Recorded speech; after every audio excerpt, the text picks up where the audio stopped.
What's up? It's your girl, Nosy Rosie. Thank you guys so much for joining me. Again, this is a very new channel, so I appreciate the few likes I get, the few subscribers I have. But in a minute, we will be an entire village of people speaking up, talking about the nosy antics going on in this world. But with that being said, let's get right to it. Now, Cassie, whose real name is Cassandra Ventura, filed a federal lawsuit on Thursday alleging a history of coercion and abuse that went on for more than a decade. Cassie's attorney, Douglas Wigdor, issued a statement about the settlement on Friday evening.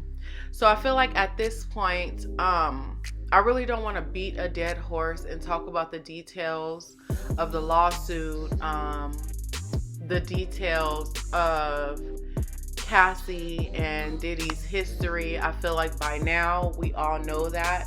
The news regarding what she went through, it kind of hit us, wow, like a wildfire, like a ton of bricks for sure. I can honestly say, coming from my opinion and my opinion only, this is probably one of the first times in my lifetime that I can actually say, aside from like the passing of Aaliyah, the passing of Left Eye, the passing of Tupac, the passing of Selena when I went to watch the movie, I will have to say that this is probably the first time when I have actually read, heard, paid attention to what a celebrity has gone through, and it's actually moved me to tears. I know that I am not the only one. And I just think it is so unfortunate that it took something like this for, I don't know, I feel like sometimes we see celebrities as these mythical creatures who don't go through anything, or if they go through something, it's like, oh, well, they're rich, they're famous, they're beautiful, so it's nothing. No. I feel like we all were so hurt and going so hard for Cassie because, especially as a woman, we remembered our mental headspace at 19. We remember feeling grown, but realizing that we were not grown. So I want to start off right off top with letting it be known what side of the pie I stand on, which I don't even know why it's been sliced in so many directions. But let's focus on what we really need to be talking about, okay? Because this situation, as horrific as it is, as public as it is, as much as it invites so many opinions, so much feedback, so much thoughts regarding why didn't she speak up sooner? How could no one say anything? How dare he? Where were her parents? How come the hotel did not file charges when they saw him throw that vase? It's just so much of that, but we really need to take this. We gotta make this and take this to the very core of the situation. And that is that so many of us have grown up unprotected. So many of us at young ages thought we knew something. So many of us fell for the I love you, or I'm going to take care of you, or here's some money, or you want to drive my car. And I'm talking about the average person. Let's just say we're talking about the average 19-year-old girl. Let's just say she is not pursuing a pop career. Let's just say the man that pursues her is not some millionaire at that time and now billionaire mogul. Let's just take this to a very, very humble place. Now, the average 19-year-old, if she was naive if she was pursuing something and she ran into a man that was how forgive me for if I get this wrong, but how much older was he from her? Was it almost 20 years? I think somebody said that he was 37 and she was 19. So with that being said, it would be easy for the average 19-year-old girl, not even woman at that point, that is looking for a way out, looking to build a career. It is easy for that naive mind to come across a man that is nearly 20 years her senior, almost 2 decades older than her, to come in and even at a very basic level, let's take the millions and billions out of it. It would be easy for a man to tell her what she wanted to hear, exactly the way she wanted to hear it, give her some money when she ain't got no money, give her some money to take care of her family, all of these things. And even if at 19 years old, she is not interested in this man, and this man is just offering himself, and he is just offering to mentor me, and he's doing all of these things because he just wants to see me go out and be wonderful. That is a very realistic picture of what it is like being a young woman growing up in a sea full of men with perverted minds, inflated egos, and scandalous ass intentions. Now, if you grow up and you do not have anyone around you to put a bug in your ear, if you don't have parents on your butt 24/7, if you are super naive, and even as you say, oh no, I'm not interested in this person, and can genuinely mean that, my goodness, why is anyone questioning Cassie or any woman put in her same position as to how she fell for it, why she fell for it, why she stayed in it so long, and why she is just now speaking up now? People, this happens every single day in our neighborhoods, okay? The dynamic between Cassie and Diddy gives very much, no disrespect to Cassie, but a pimp and hoe dynamic, even if it was just mental. Because when someone is so manipulative and someone else is so naive, it is very easy for the lion to obtain its prey. Okay? It is very easy for me to understand why this beautiful, gorgeous woman could fall into his grips and not be able to pull herself out of it no matter how much she wanted to, because for one, he had her by the mental first. Forget his hands on her throat. His hands had her by the mental first. He knew what he was doing. He's done this before.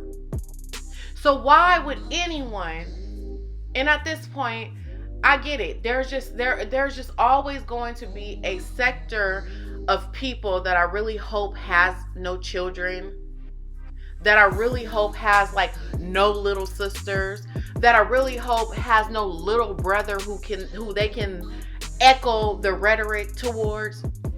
Because in this day and age, after everything we've seen, everything that's been uncovered, the things that we know that we walk through in life every single day, for someone to not be able to add the two and carry the one and realize that it takes a while to get out of the mental slavery, okay? To rebound from the mental gymnastics, okay? To have the nerve to overcome the embarrassment of what you have to admit to. This woman and any woman like her will have to admit to being naive, will have to admit to being the person that allowed themselves to get manipulated. And in this case, would have to admit to being a part of sexual acts that they aren't proud of, would have to admit that I was so gullible that I stayed in an abusive relationship for over 10 years. That alone, knowing what you may come up against with having to acknowledge your own truth, is so absolutely commendable to me. This woman, you cannot tell me, did not consider all of the feedback and judgment and opinions, darts, arrows that would be thrown her way once she decided to first face herself and then hold her abuser accountable. I am thankful for Cassie, because we often look at situations from our perspective and, oh, that would never happen to me. I would never allow that. I would never do that. And if that was my friend, I would have said this and I would have blah, blah, blah, blah, blah. But we are not realizing that every time a Cassie comes out, it makes it easier for Hillary to come out. It makes it easier for Amanda to come out. It makes it easier for Alex and John and Keisha and Tanisha. All of that is a part of us being able to move in the right direction just a little bit sooner. So I'm thankful for her. And I am also thankful that the world gets to see that there are still people in this world that will back up wrong, that will try to justify it some way, somehow. There's no way any amount of attention should be focused on Cassie regarding, well, why did she do this and why? No.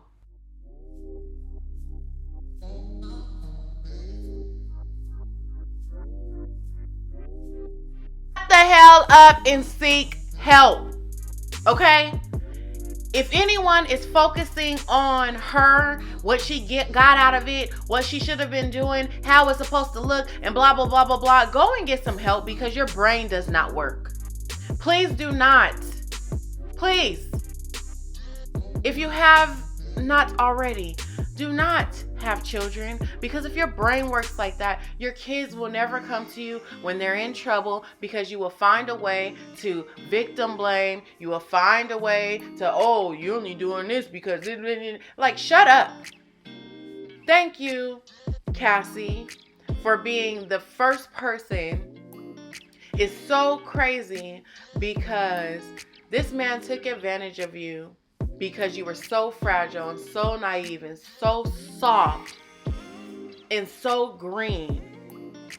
But that fragile, naive, green being was the first one to actually stand all the way up, open the floodgates for so many others. Ain't that how it always works? So my people, if anybody is listening to this, I understand that sometimes we want the victim to come out right out of the gate. We don't necessarily understand the thought process and why would you stay and how could the parents and why didn't this staff, all of these things, which that right there, the curiosity in it, and wanting a person to receive help sooner, there is nothing wrong with that. But then when you start to place the heavy weight of blame on a victim,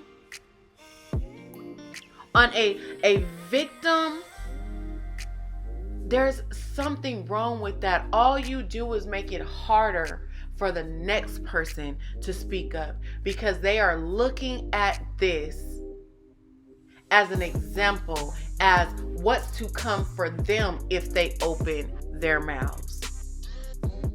So for me, I just want to say kudos to Miss Cassie. I wish you well. I want to say that this story truly touched my heart as a mother myself with a teenager. It is just one of our biggest fears. So thank you for finding the courage. Thank you for standing 10 toes down.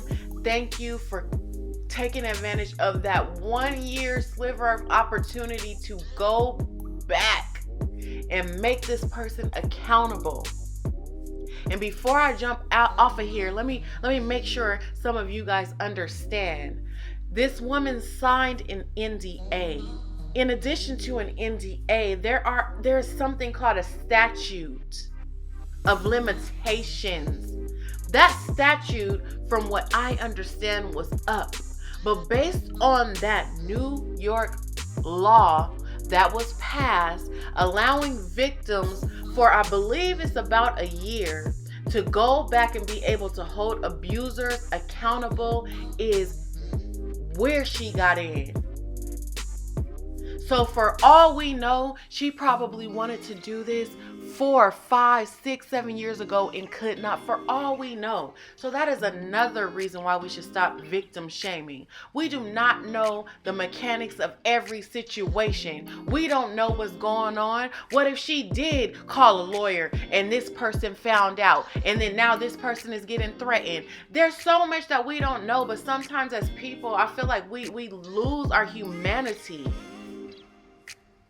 We lose it, and we forget what it feels like to be fearful.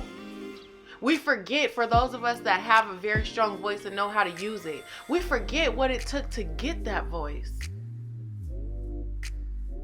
All right, so I'm gonna let you guys go. I know I'm a little turned up. I am, because I'm very passionate about this subject. I'm a girl's girl. I have friends who have been violated by men at an even younger age than 19. I'm talking 13, and it happens all the time. And when you're young, you're trying to tell your friend, oh, that's kind of nasty. He's saying that's a pervert. Like, I can't believe you would talk to this older man. But they don't think nothing of it. They think it's cool because they get money. They got somebody to pick them up from school. And then when they get older and become a woman, they understand how absolutely violating it was, especially if you're a person like that grows up to have girls. And the same thing applies to men. I'm focused on women right now just because that's the scenario, but it also happens in the reverse sometimes. So with that being said, I think we need to learn how to have a little bit more grace. And when people are wrong, let's not try and justify them in their wrong. And honestly, I'll leave you with this. When you capping for the predator, it's very much given that you might be one yourself. All right, talk to you guys later. Peace.